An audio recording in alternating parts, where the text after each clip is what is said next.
Everything you've ever learned about generating leads and growing your business is wrong. Everything you've ever heard, everything you've ever tried, and everything you've ever done, it's all wrong.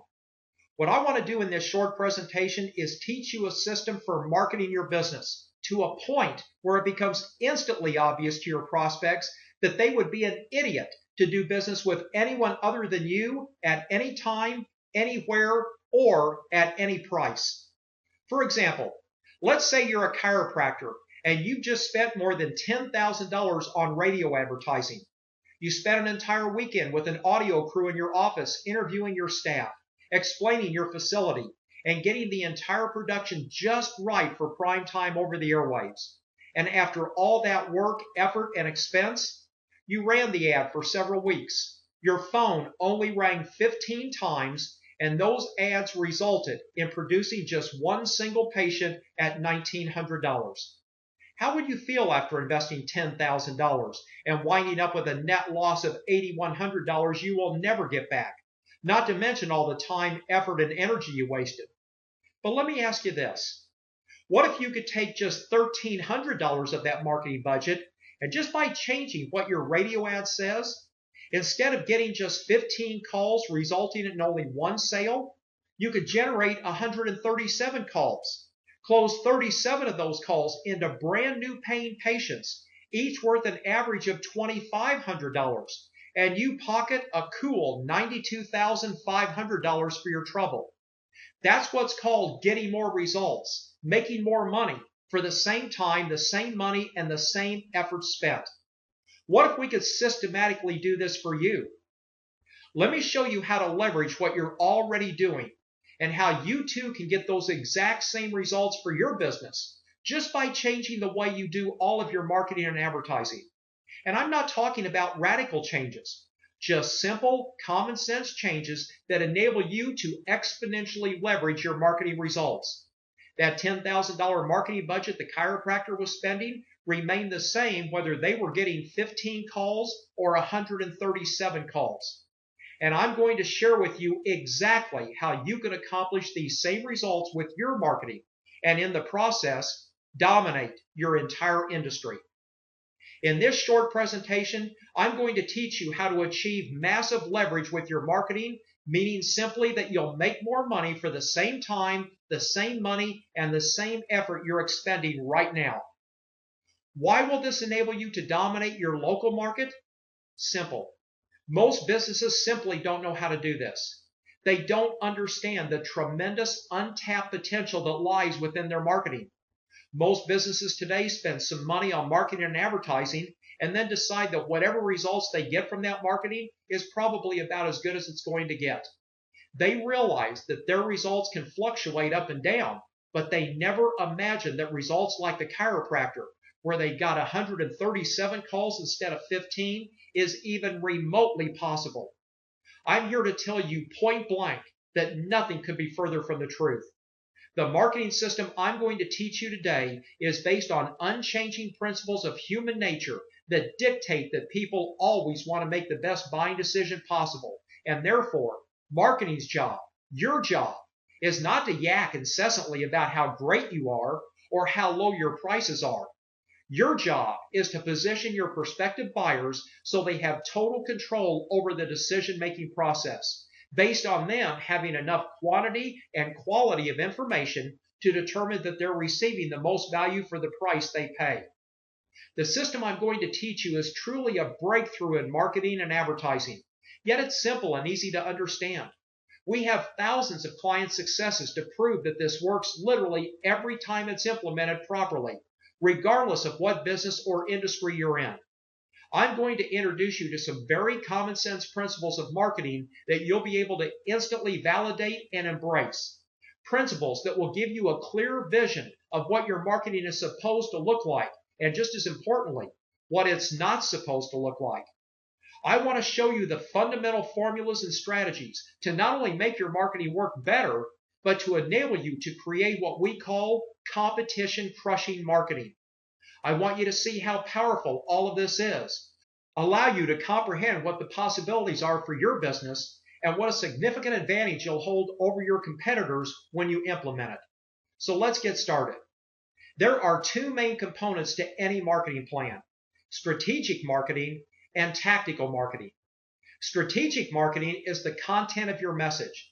It's what you say and how you say it, including the concepts that you choose to focus on, the words and images you use to communicate those concepts, and the tone in which the message is delivered. Tactical marketing, on the other hand, has to do with the execution of the strategic marketing, such as placing ads, building a website, attending trade shows, and things like that. If I ask a business owner about their marketing plan, the answer almost always comes back in terms of tactical marketing. They send direct mail, run radio ads, create a website, those kinds of things. But the key to effective marketing is to master the strategic side, not the tactical. What you say in your marketing and how you say it are almost always more important than the marketing medium where you say it. Now, both are important, of course, but the real leverage is in the messaging itself, and that's the strategic side of marketing. In fact, when a marketing campaign bombs, the tendency is almost always to blame the marketing medium like the TV or radio station, which is the tactical part of the plan, without any regard to how good or bad the strategy behind that marketing piece was. During this presentation, you'll learn how to say things in a way that will make a profound difference in your marketing results.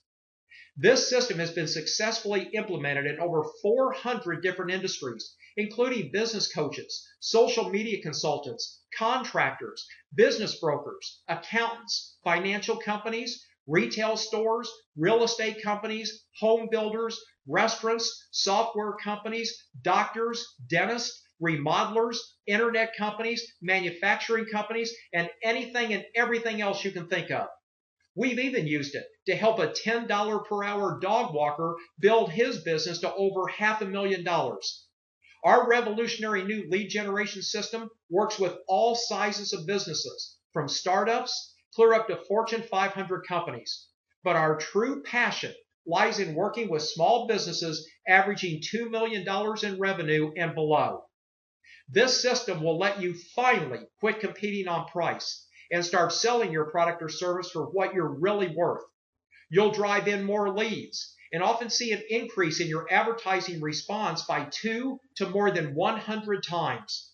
You'll also convert a higher percentage of those leads and make your salespeople into superstars. You'll increase the amount of your average sale, and your list of clients that pay, stay, and refer will increase significantly. In short, you'll get a bigger bang for your marketing buck.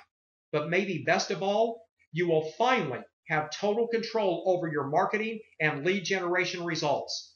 So let me ask you one simple question. What is the actual purpose of marketing? I mean, what is marketing really supposed to do?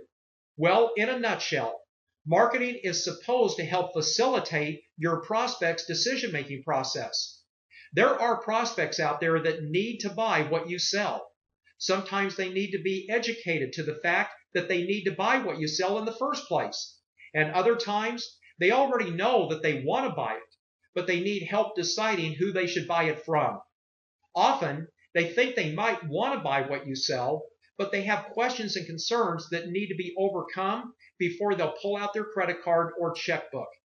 But consider this. Because these prospects are not experts in what you do, or their exposure to what you sell is quite low, they don't really know the relevant issues surrounding the purchase.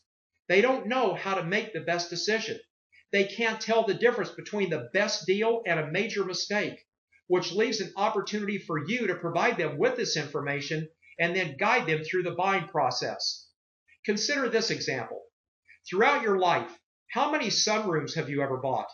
Have you bought 5, 2, 1, or like 99% of homeowners, 0? Let's assume you fall into that 99% group of people who have never bought a sunroom before. Do you have any idea whatsoever how to buy a sunroom? Can you tell the difference between a $10,000 sunroom and a $25,000 one just by looking at it? Well, of course you can't. Now realize that when people need to buy what you sell, they are, generally speaking, just as clueless about what you're selling as you are about sunrooms. So your job, simply put, is to facilitate your prospect's decision-making process. Listen, this is actually pretty simple. All prospects and customers want the exact same things. And it really doesn't matter what type of business you have. They want to feel confident that their money has been well spent and that their decision has been made to the best of their ability.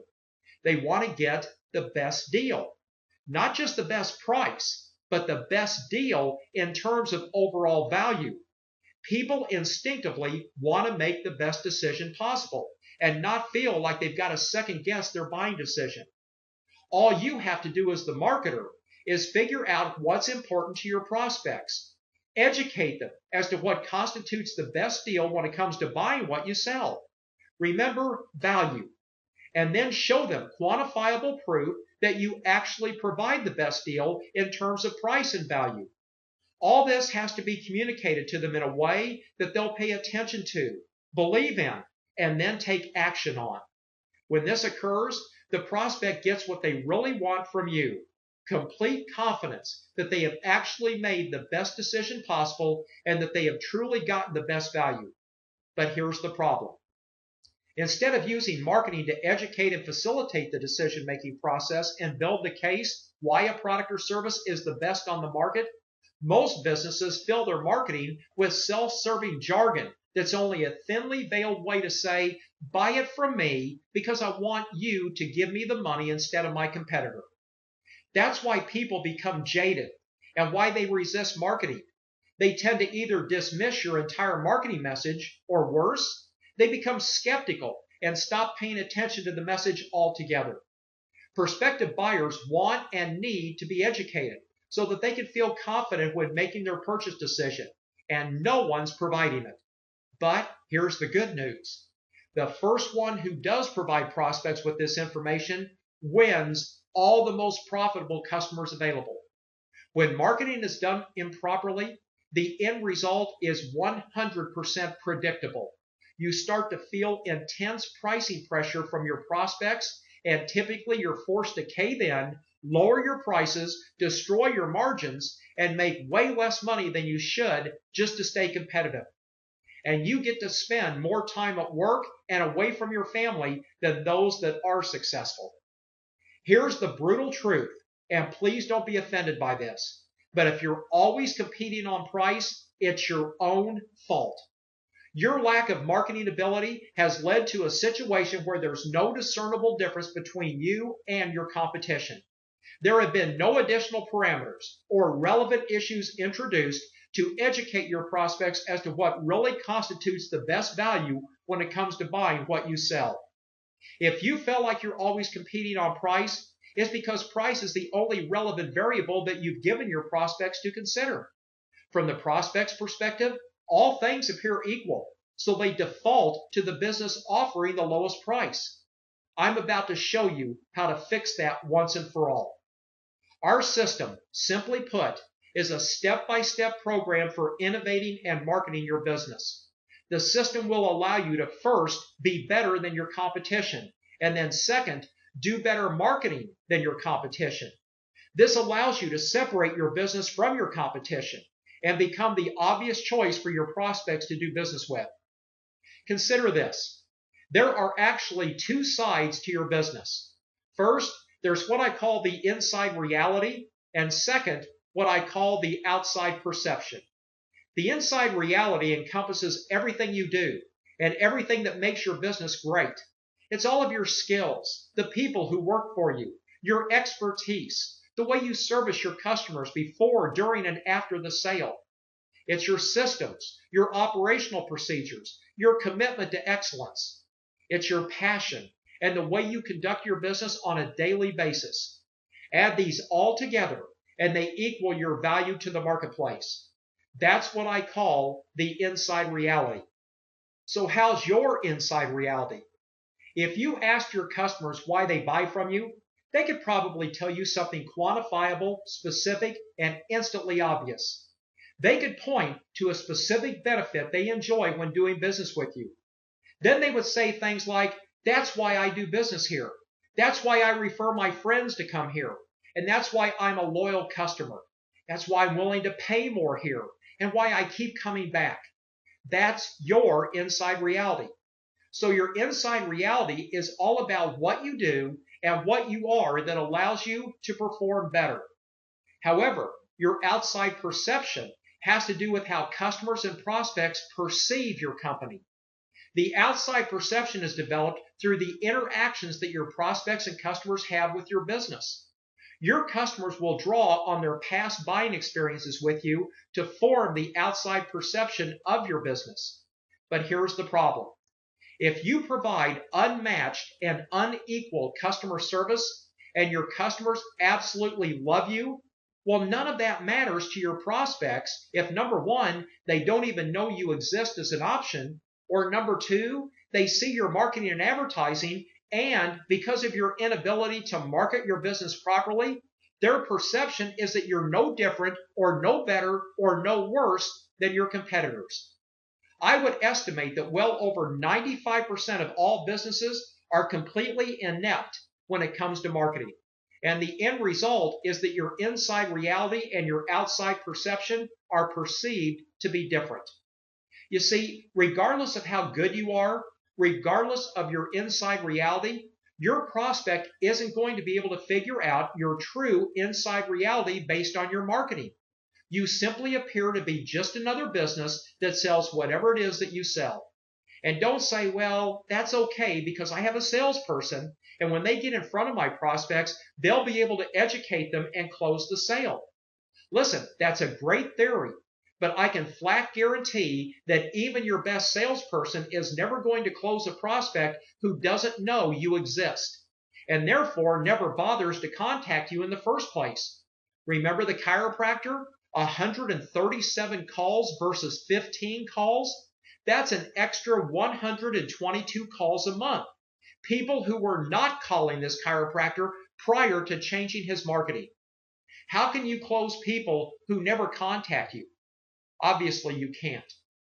That's why your marketing must do the heavy lifting for you.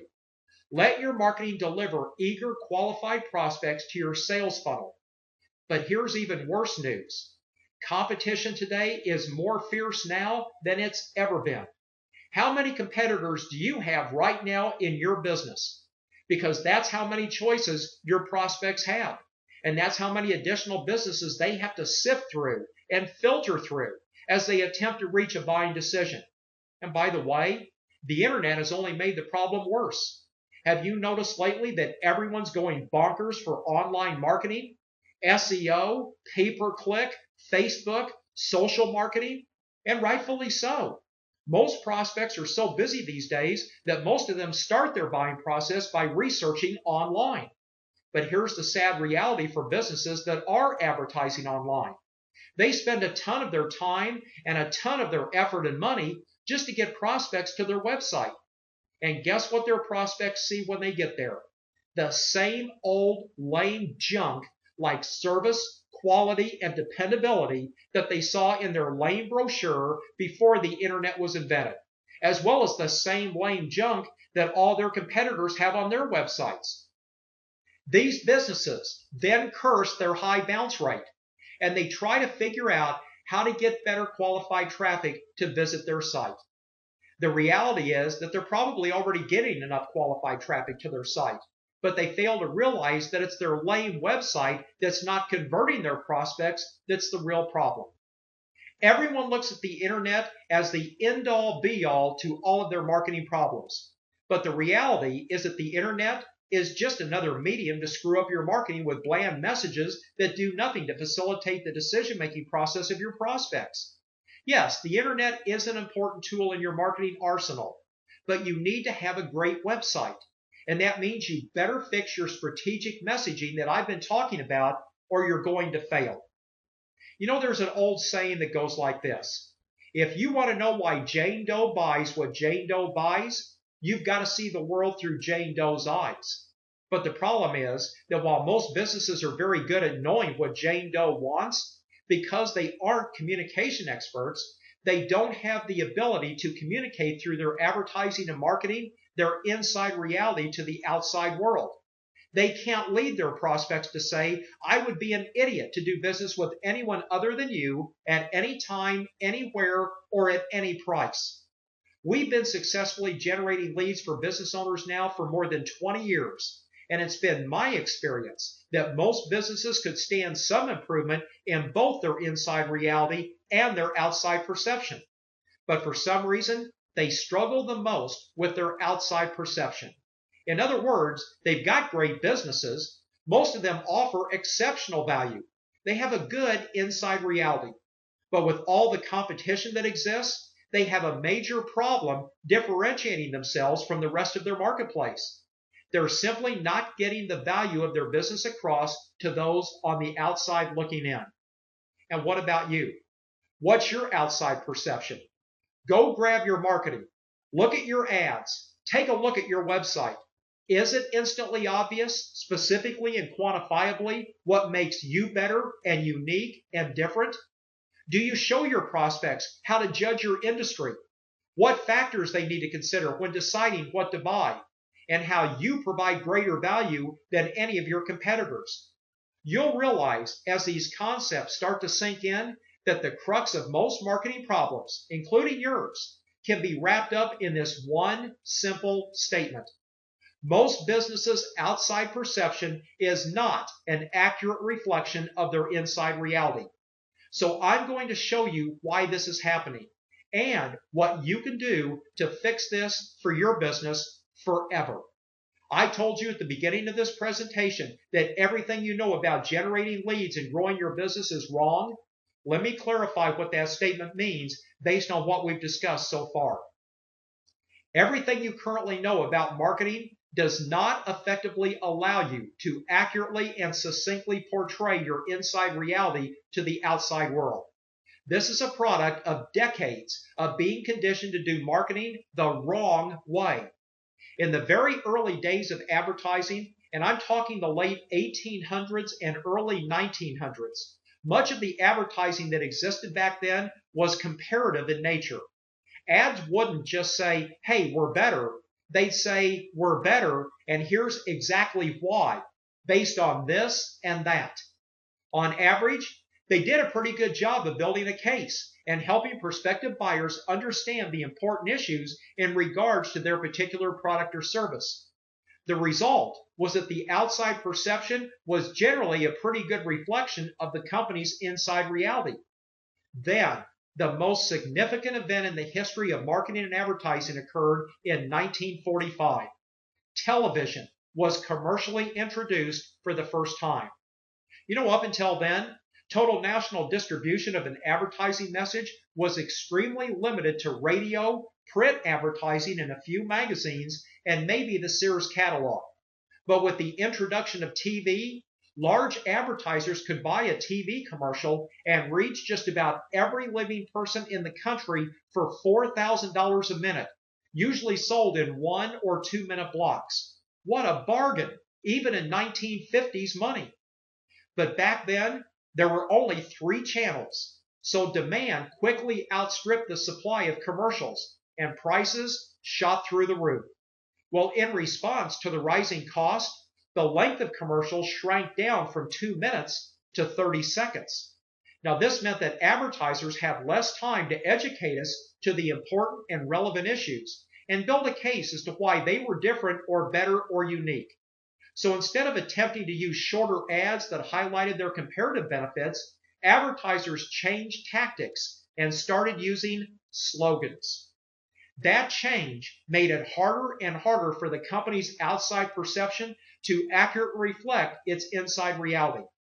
But remember that marketing's first job is simply to get the prospect's attention. Even running just 30-second ads, getting attention was still not a problem for these advertisers. But then what? That's right. After you grab the prospect's attention, you must next facilitate their decision-making process. Companies and their ad agencies found that this was a lot harder to do in only 30 seconds.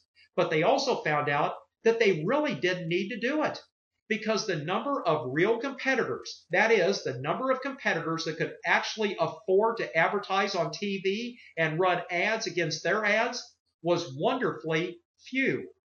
They could spend a ton of money running 30-second ads and win by default.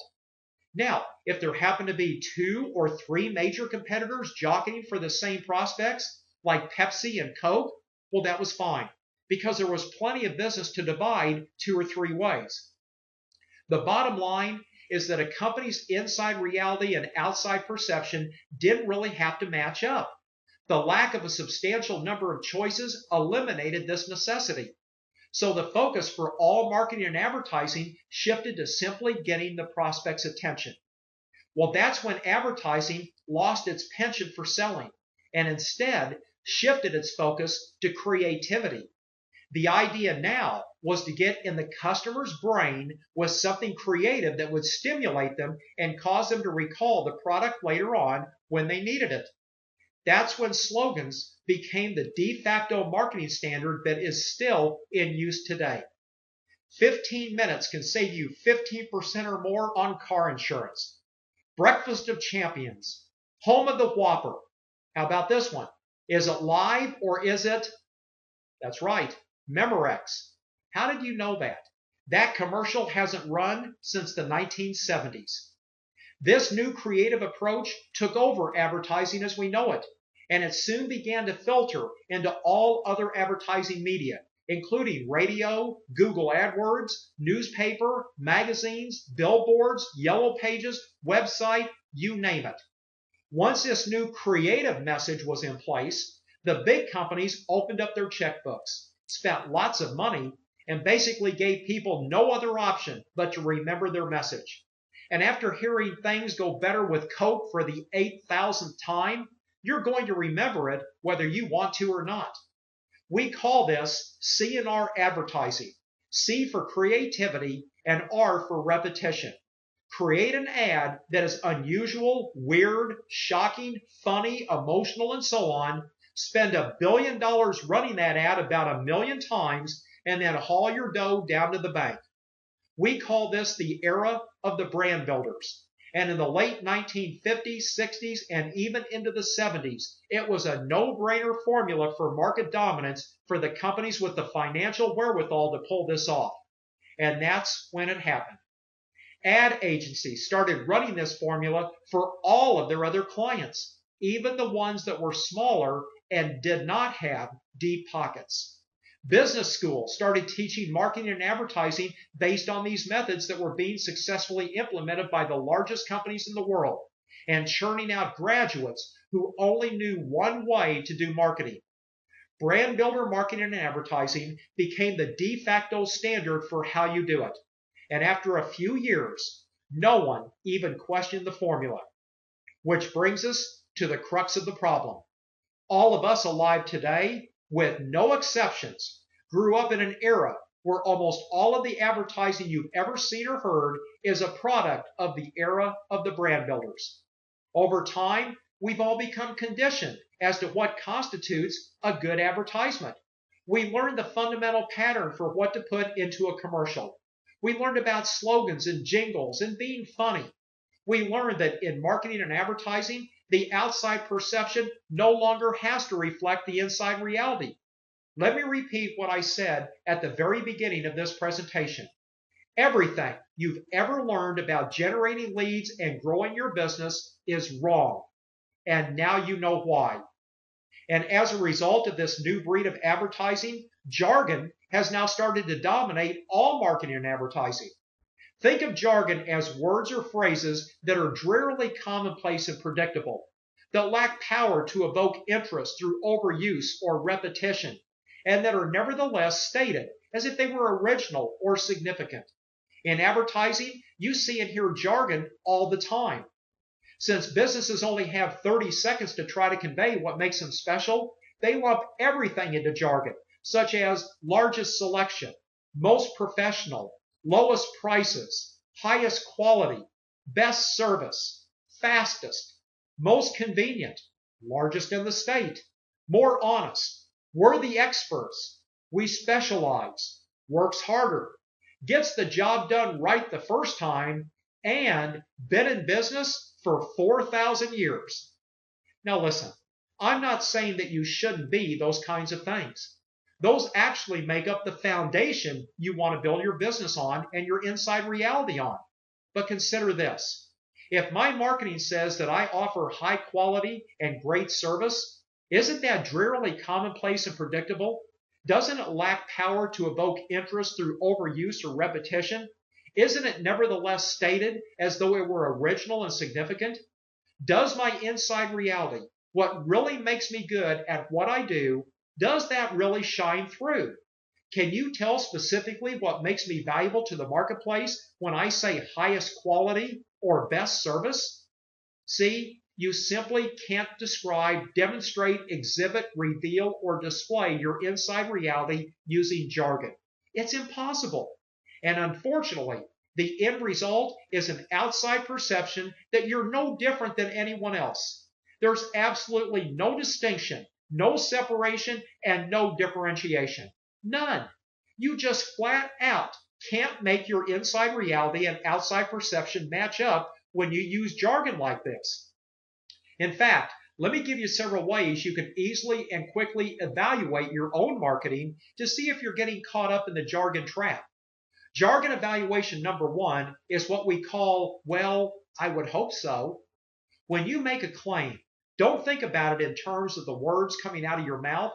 Think about it in terms of the words entering your prospect's ears. This will enable you to realize just how absurd most jargon sounds. Look at the messaging in your marketing and then ask yourself if the prospect's immediate response might be, well, I would hope so. Let me give you an example. I recently saw a TV ad for a remodeling company. Throughout the ad, they continuously emphasized the fact that their work was of the highest quality. It was fairly priced, and they guaranteed 100% satisfaction. Well, I would hope so. Would you hire any remodeler who didn't provide all of those as a standard part of their service? Of course not. This is all jargon, drearily commonplace, lacks power to evoke interest through overuse or repetition. How about this one from a consulting company? Our training leads to change. We increase the productivity, performance, and profit of your company. Well, I would hope so. Does anyone hire a consultant for any other reason than to do those things? Most ads today are nothing more than a jargon fest. Does this jargon tell you anything about these companies' inside reality? What else would you expect them to say? Everyone's always going to say wonderful things about their company if they can get away with it. The problem is that if your company has an exceptional inside reality and you're using the same jargon as everyone else, then the outside perception is that you're all the same. And that's when prospects default to the company offering the lowest price. Price now becomes the only determining factor.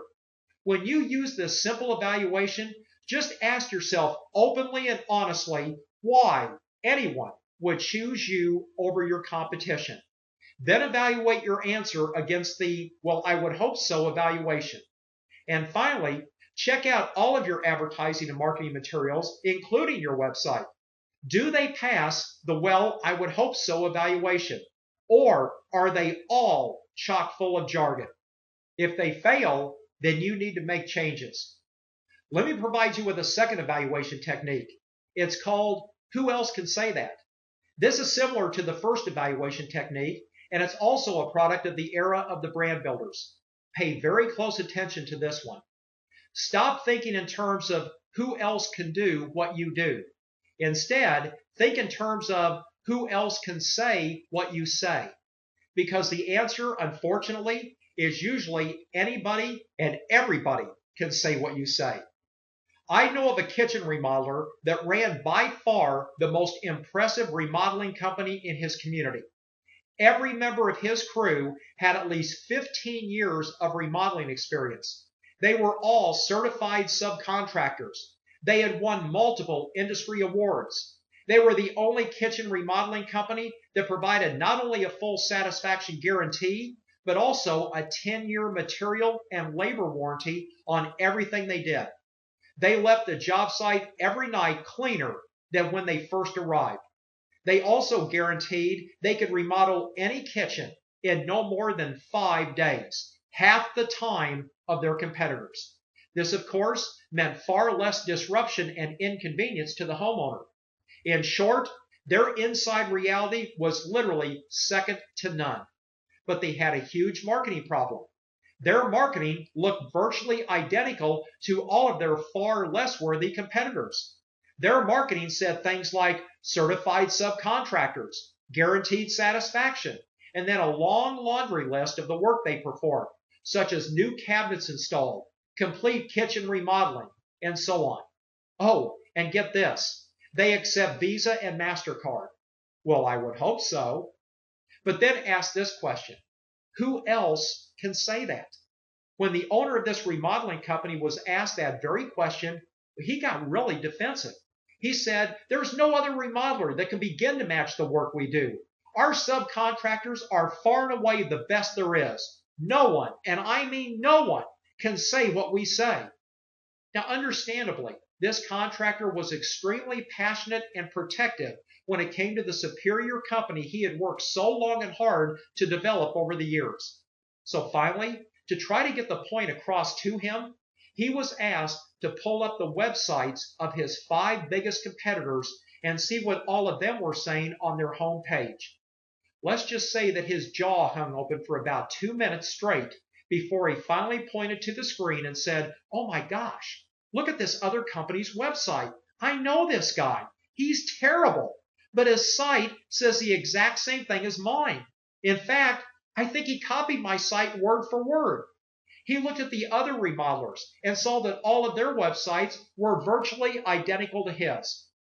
So remember, it's not who can do what you do. It's who can say what you say. And if your marketing is full of jargon, then sadly, that answer is all of your competitors can. Let me give you one final jargon detection technique. It's called the scratch out, write in test. Take a look at your brochure, advertisement, or website. Now, scratch out your name and write in your competitor's name. That's it. If the marketing is still valid, if the website still conveys the same basic message, if there wouldn't need to be any additional changes, then guess what? You just failed this test. This evaluation can be very revealing. Most businesses discover that they run fairly high on the jargon meter. You may find that your inside reality, excellent as it may be, is nowhere to be found in your marketing messaging. It's all but lost in a sea of jargon and completely invisible to your prospects. Listen, is this making sense to you? Is it evident that this might be a problem for you now and a tremendous competitive advantage if you could figure out how to fix this for your own business? So let me show you how to fix this. Let me explain how you can follow a very simple process we call the conversion equation. And when you do, you will eliminate jargon forever. I'm going to show you how to become a communications powerhouse. Make your outside perception become an excellent reflection of your inside reality, and finally begin to get the results from your marketing that you should be getting. The conversion equation has 4 main components. Let me start with a brief introduction, and then I'll go into more detail.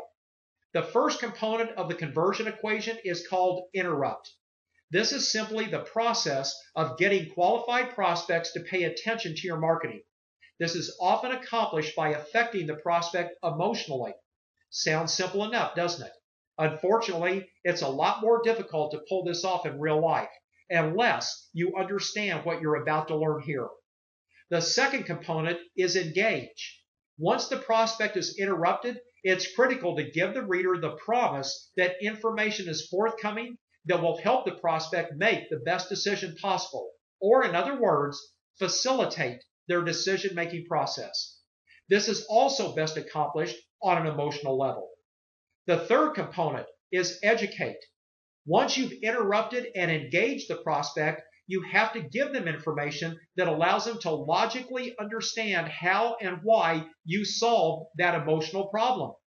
This is accomplished by giving detailed, quantifiable, specific, inside reality revealing information. This turns the corner from an emotional sale, remember, you interrupted and engaged them based on an emotional hot button, to a logical sell. Now, this is easy to do if you just follow this conversion equation. And the fourth and final component of the conversion equation is the offer. Now the prospect has been interrupted based on problems that are important to them emotionally, engaged by the promise of a solution to that emotional problem, and they've examined the educational information that makes your solution to that emotional problem real and believable. So the last step is for you to give that prospect a low, or better yet, no risk way for them to take the next step in the sales process. Now, this can be accomplished by offering a free marketing tool, such as a report, brochure, seminar, audio, video, or something similar that educates them even more, so the prospect feels in complete control of the decision-making process. This conversion equation follows the formula for what marketing is supposed to do in the first place. In fact, at this point, we can simply say that marketing's job is to interrupt, engage, educate, and offer. Now, remember earlier, we discussed that if you want to know why Jane Doe buys what Jane Doe buys, you've got to see the world through Jane Doe's eyes, right? Well, I would submit to you that if you want to know what Jane Doe sees, you better first understand how Jane Doe's brain works, how it processes information and makes decisions. To understand this process, there are three major concepts that I need to teach you. Three concepts that no one else in the world of marketing understands, but three concepts that will make all the difference in the world in your marketing's effectiveness, and more importantly, in your company's profitability. The three things you need to know about Jane Doe's brain are downtime, uptime, and the reticular activation system, also known as the reticular activator. Let's begin by discussing that first concept called downtime. Simply put, this is the hypnotic state of running automatic patterns that allows your brain to perform habitual tasks without any conscious thought. You do this all the time. For instance, have you ever driven to work and when you got there, you don't remember making the trip? That's downtime. This occurs because driving to work is an habitual pattern that you run so frequently that you don't have to consciously think about it. Have you ever stepped out of the shower and couldn't remember if you shampooed your hair or not? Your brain performs all of these daily routine functions with no conscious thought. Now, here's what downtime means in marketing terms. People see and hear ads with their eyes and ears, but they don't notice them on a conscious level. If you open a newspaper, you'll be looking at maybe 70% ads and only 30% bona fide news articles. But because the ads are only seen on a downtime level, 9.9 times out of 10, you won't consciously notice them at all.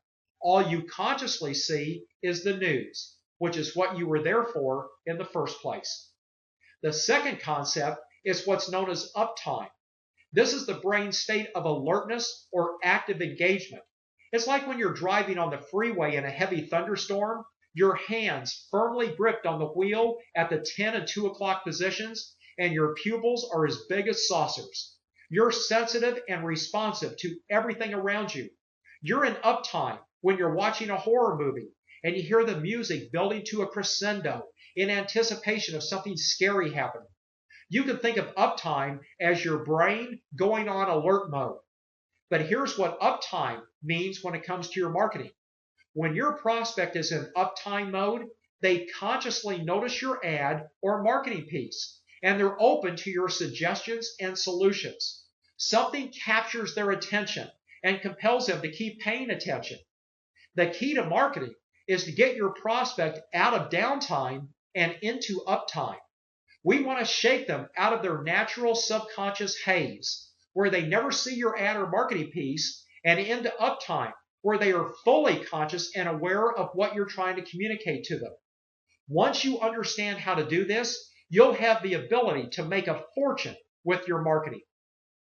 But to completely grasp this model, you've got to learn the third major component or concept about how Jane Doe's brain works, which is called the reticular activator. The reticular activator is the part of your brain that's on the lookout 24 hours a day, 7 days a week, even when you're asleep. It constantly scans the environment looking for things that fall into any of these three categories. Things that are familiar, things that are unusual, and things that are problematic. When the brain detects any of these three categories on a subconscious level, it sends a message over to the conscious side of the brain and says, hey, wake up. There's something here you need to pay attention to. And by the way, whatever those familiar, unusual, or problematic things are, we call them activators. In short, your brain on a subconscious level is constantly on the lookout for activators. It's searching for things that are familiar, things that are unusual, or things that are problematic. In other words, things that demand a conscious response. Whenever it finds one, it pokes your conscious brain and snaps it out of downtime sleep mode and into uptime alert mode. Let me give you an example of the raw power of your own reticular activator. And please don't get mad at me for what I'm about to do to you. But I'm going to permanently embed this example directly into your reticular activation system. And I guarantee that you will remember this for the remainder of your life on this planet. Seriously. So here we go. I'm certain that at some point over just the past several weeks, you've glimpsed a FedEx truck making its deliveries. FedEx has been in business since June 18th, 1971. That's a lot of years those trucks have been driving around town. So let me ask you a question.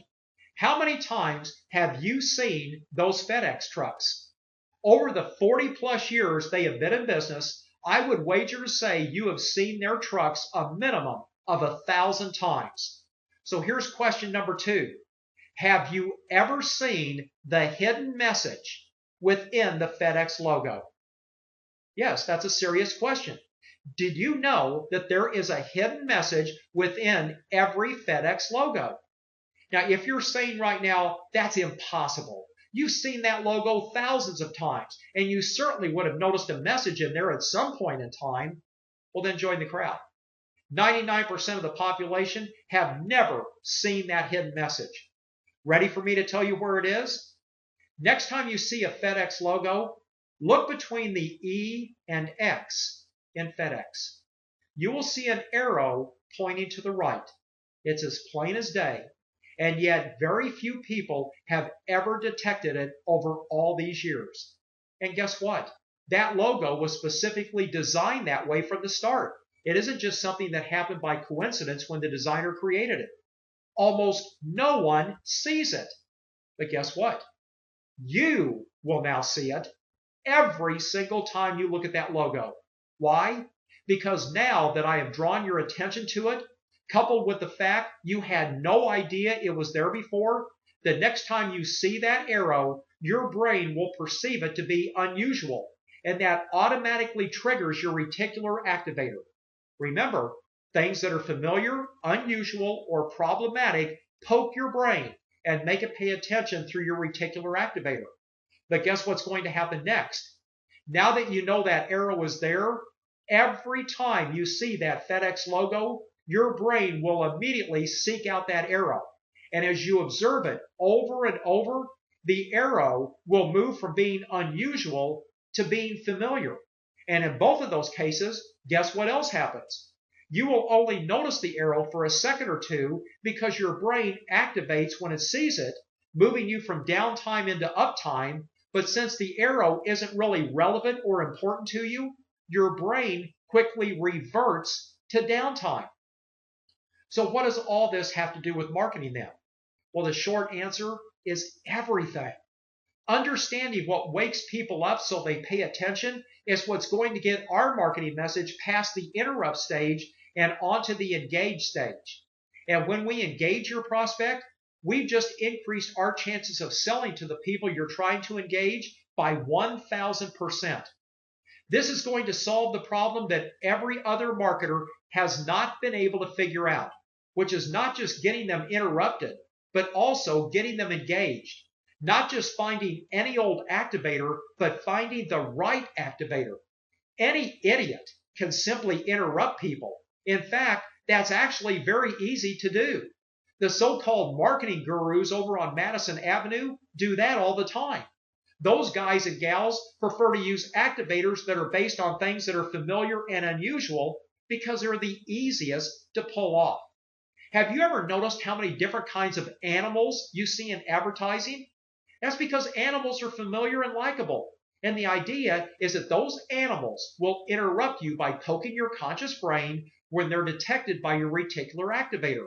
Aflac has the duck, Geico has the gecko, and Coke has its polar bears.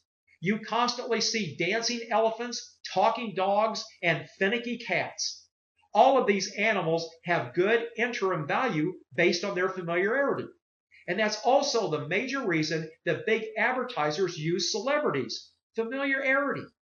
And what about activators based on unusual things? Well, that's what creativity is all about. Creativity's main purpose in advertising is to dream up something so weird, so strange, and so shocking, so unusual, that it'll snap you out of downtime and into uptime, otherwise known as interrupt. But here's the key. Here's what no one else seems to understand, and what may just be the most important thing you'll learn in this presentation. Once the brain is activated, once it's broken out of downtime and into uptime alert mode, it wants to be engaged. So it immediately and subconsciously searches for additional clarifying information. The brain wants to know, hey, what's this all about? How does this affect me? Do I need to do anything about this?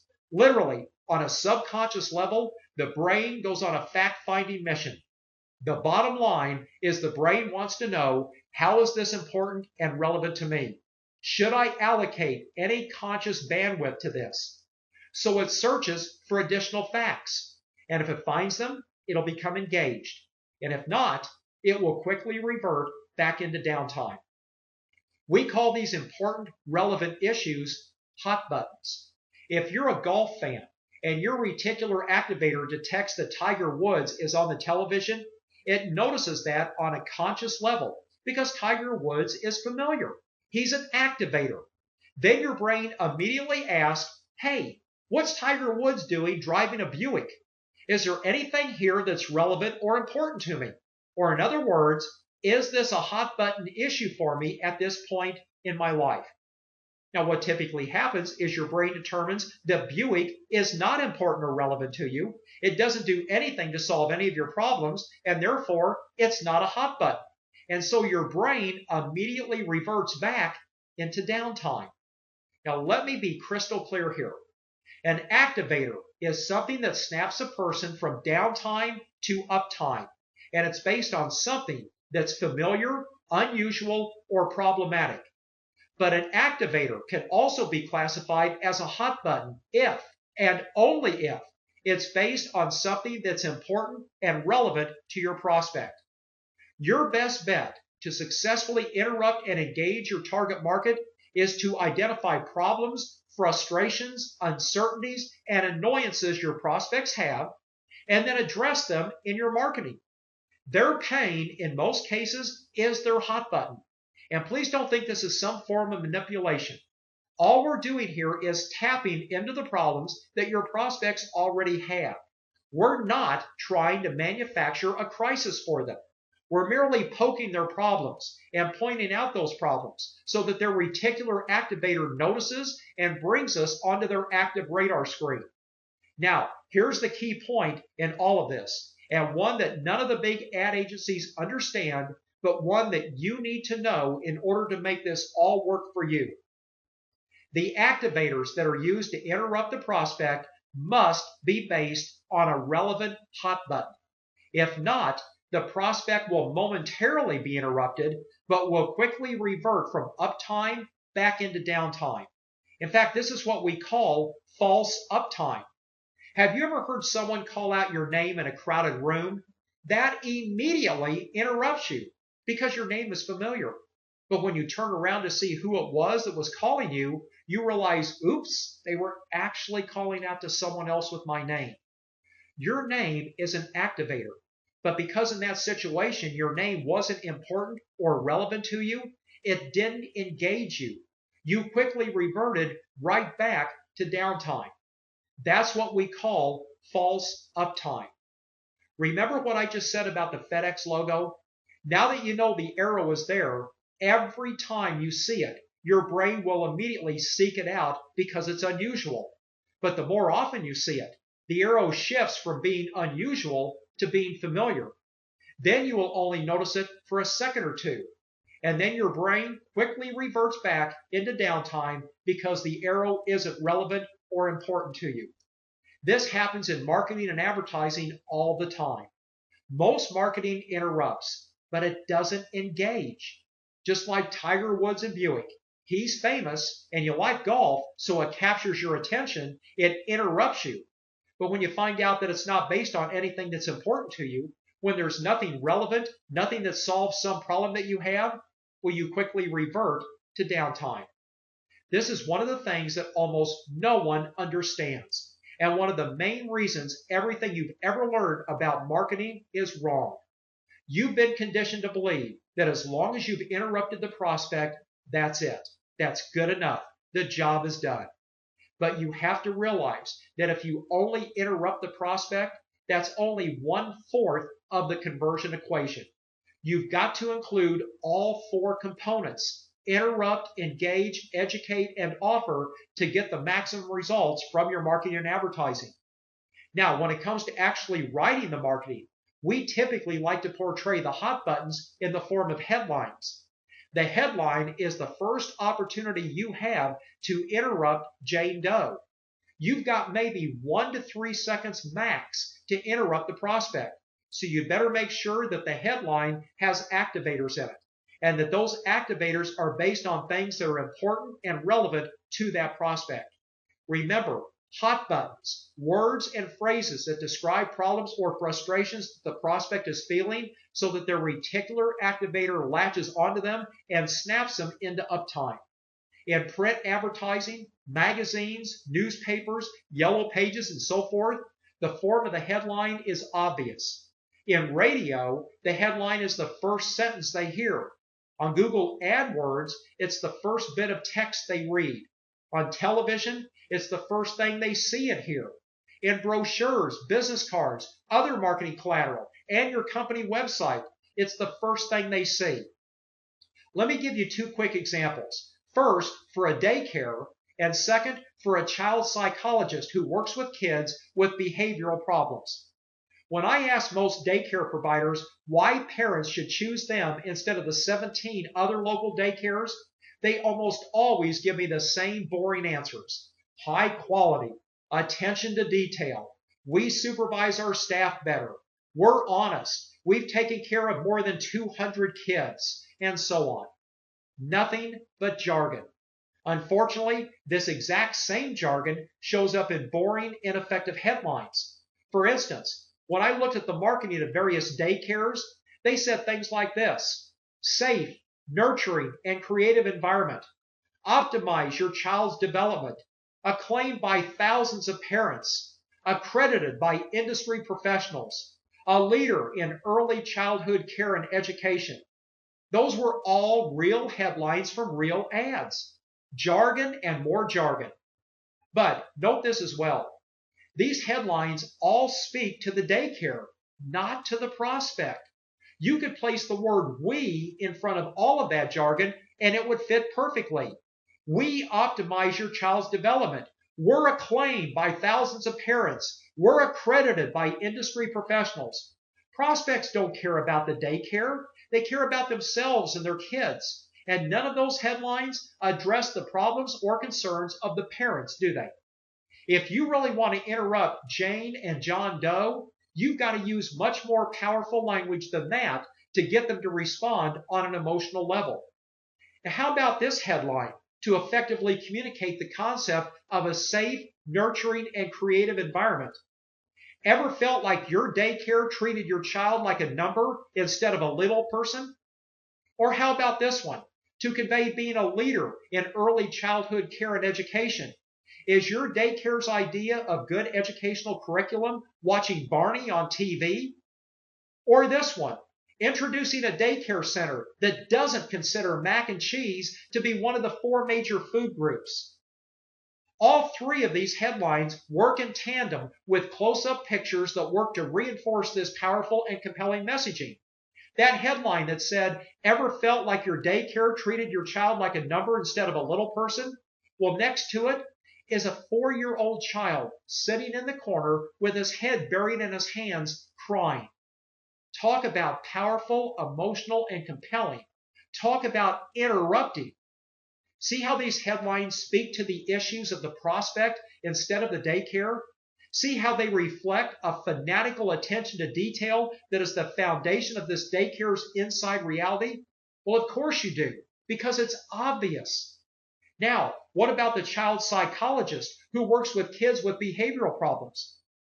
Most of these types of professionals say things like, well, we offer parenting advice and resources. We can help get your child under control.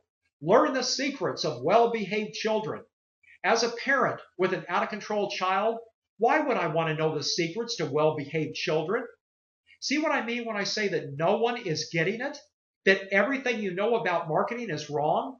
If you have a child that embarrasses you in public, that is basically uncontrollable and unmanageable, then aren't you desperate for a solution for that behavior? So what if the child psychologist used this headline? Are you sick and tired of the yelling, screaming, and belligerent attitude of your child? Doesn't that immediately address the conversation going on in the heads of these parents? Won't that headline immediately interrupt them and knock them out of downtime and into uptime? Well, of course it will. Consider the example of a moving company. Most movers ads and websites have headlines that say something brilliant like moving. Most of them have their company name for the headline along the top of their website and marketing material, or local and long distance. Why in the world would you ever say something like that? However, by changing their marketing so it followed the conversion equation, their new ad and web copy pulled an astounding 12 times more than their original ad. They went from averaging just 70 calls per month to 955 calls. And their conversion rate skyrocketed from 16% to 68%. Let me put this another way. This moving company, just by changing what their ad said, went from generating 11 sales per month to a whopping 649 sales per month. Their new ad generated so much new business, they had to partner with 4 of their competitors to help them handle the demand for their services. Oh, by the way, those same 4 competitors bought out that moving company 9 months later for $2 million, all due to following the conversion equation in their marketing. So what exactly was it that generated these fantastic results? Well, their new ad and website featured a headline that said this: last year, over 4,350 complaints and lawsuits were filed against moving companies in Dallas. Got your attention? You bet. Because it hits on the prospect's hot buttons of uncertainty and problems that might arise when they move. They then go on to describe what to look for and what to watch out for when moving. It educates the prospect as to what standards they should use to find the best value when hiring a moving company. Okay, to wrap up this discussion about interrupt and engage, let me address the topic of engage specifically for just a moment. To successfully engage, all you have to do is use a headline or a subheadline that promises the reader that if they will keep reading or listening to the ad, that they will get information that will facilitate their making the best decision possible. Now, not sales information, not here's how great we are information, but rather bona fide decision facilitating information. Sometimes the headline itself will engage, but more frequently, it's a subheadline that makes the promise to educate and therefore engages. Let's go back to the daycare ad and continue that example. Remember the one that had the headline that said, "Ever felt like your daycare treated your child like a number instead of a little person?" The follow-up engage subheadline would simply say, how to ensure your child gets personal, loving, caring, one-on-one attention at daycare. Or the headline that said, is your daycare's idea of good educational curriculum watching Barney on TV? The follow-up headline that engages says, how would you like your child to be reading at a first grade level before starting kindergarten? In both cases, these subheadlines clarify the first headline and let the reader know that if they keep reading the ad, they can expect to find specific details regarding each of these major hot-button issues. In short, these subheadlines engage. The child psychologist that used the headline, "Are you sick and tired of the yelling, screaming, and belligerent attitude of your child?" His subheadline said this, well, now you can discover the secrets to controlling your child and instantly restore peace and quiet in your home. Show me just one parent experiencing this sort of behavior from their own child who would not immediately respond to this ad. The moving company. Remember, they had the headline, last year over 4,350 complaints and lawsuits were filed against moving companies in Dallas. It had a subheadline that read as follows. Ask these 15 questions to make sure that your moving company's policies, procedures, and standards will protect you from an unpleasant moving experience. So what do you think you might find if you decide to keep reading the rest of this ad or website? That's right, 15 things to be aware of and to look for when choosing a mover. The subheadline engages the reader to continue reading to find out the decision facilitating information. And that brings us to the third and fourth components of the conversion equation, educate and offer. I mentioned earlier in this presentation that every marketing piece should contain a risk-lowering offer to encourage the prospect to take the next step. And that offer should generally be to receive additional information, or in other words, to further educate the prospect and to build your case. Now here's the real key to success in marketing. The right offer allows you to capture a large percentage of all future buyers in addition to those looking to buy right now. There's an educational process that the prospect goes through from the moment they begin thinking about buying your product or service to the point where they actually complete the purchase. Most marketing only caters to those now buyers who will be making a purchase decision in the very near future and does nothing or very little to educate those who are just thinking about it right now, but who might buy later. Well, here's the problem with that. At any given moment, the number of prospects who are ready to buy right now represent no more than 1 to 5% of all those who are ultimately going to buy what you sell. You've got 95 to 99% of your prospects who are in the thinking about it and gathering information mode. But when they're attempting to gather information, you don't give it to them. This is where the fourth component of the conversion equation becomes absolutely huge. Your offer gives you the opportunity to provide additional educational information to the gathering information mode prospects, and in the process, capture valuable information about who these people are so that you can proactively market to them on an ongoing basis. This allows you to take total control of your target market. The daycare that we've been talking about makes a perfect example of this. How many of the parents that see that ad for daycare, remember the one that says, ever felt like your daycare treated your child like a number instead of a little person? Or the one that said, is your daycare's idea of good educational curriculum watching Barney on TV? Remember those? How many of those readers do you think are ready and waiting to relocate their kid from their current daycare to this daycare and were relieved to see this ad so they could finally make the switch? My guess, maybe 1% maximum are now buyers. But because the headline, subheadline, and images are so powerful, because they do such a good job of interrupting and engaging, a lot more parents who are not ready to buy right now this minute are going to see those ads, pay attention, and be interested. These powerful ads could easily compel as many as 10, 15, or even 25% of the parents who read these ads to seriously contemplate changing daycare services. But if the ad's only offer is the typical one that most daycares put in their ads, call for a free consultation, then none of those future buyers are going to call. Well, why would they? If you're not ready to make a change, why on earth would you call now for a free consultation? Well, you wouldn't. Furthermore, the ad itself is relatively limited in size. The daycare can't possibly cram their entire case with all of its associated evidence right there in the ad. It just won't fit. This is why we would recommend that the daycare provide what we call an informational offer. What if they offered everyone who calls a free report titled 10 Things Your Daycare May Not Tell You? This report uncovers the 10 critical areas all parents must know and investigate before they place their kids with anyone offering daycare services. This revealing report compares the 17 most popular area daycares against each other in all 10 of these areas, saving the parents their time, effort, and energy when making that all-important decision as to who will watch their child. But here's the really neat part about having this type of offer. When the parents do call in or go online to request the free report, the daycare can now capture that prospect's contact information and proactively market to them from now until forever.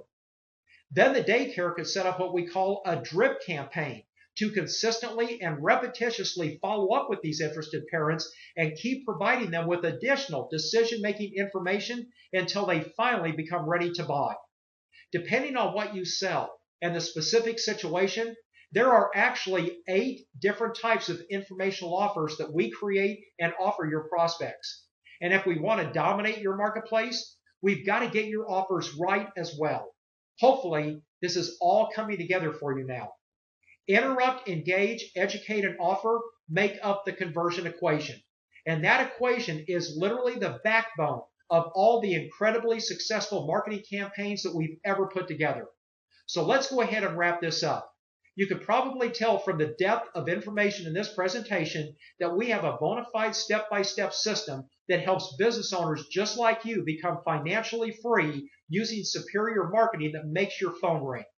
Remember earlier, I said that our system works for big Fortune 500 kinds of companies? Well, our passion doesn't lie with helping huge, soulless corporations. Our passion is for you, the small business owner, who has to scrape, fight, and battle every day just to earn a living. I'm offering our system to you as a way to reach the ultimate pinnacle of life, financial freedom for you and your family, along with the ability to do whatever you want with your time and money. After all, you more than likely started your business because you have a true passion yourself for what you do. But when your marketing is ineffective, owning your own business can become no more than working a poorly paying job. Compelling and successful marketing can provide you with the financial freedom to pursue your real, true ambitions in life. I believe that everybody has a cause that can be more fully pursued and supported when you're financially independent. Let us help you reach that goal. We have the tools, resources, and support to help you accomplish this in record time. All we ask is that you give us a chance to show you how effective our marketing can be for your company. We promise you won't be disappointed. Thanks for investing your time with us during this presentation.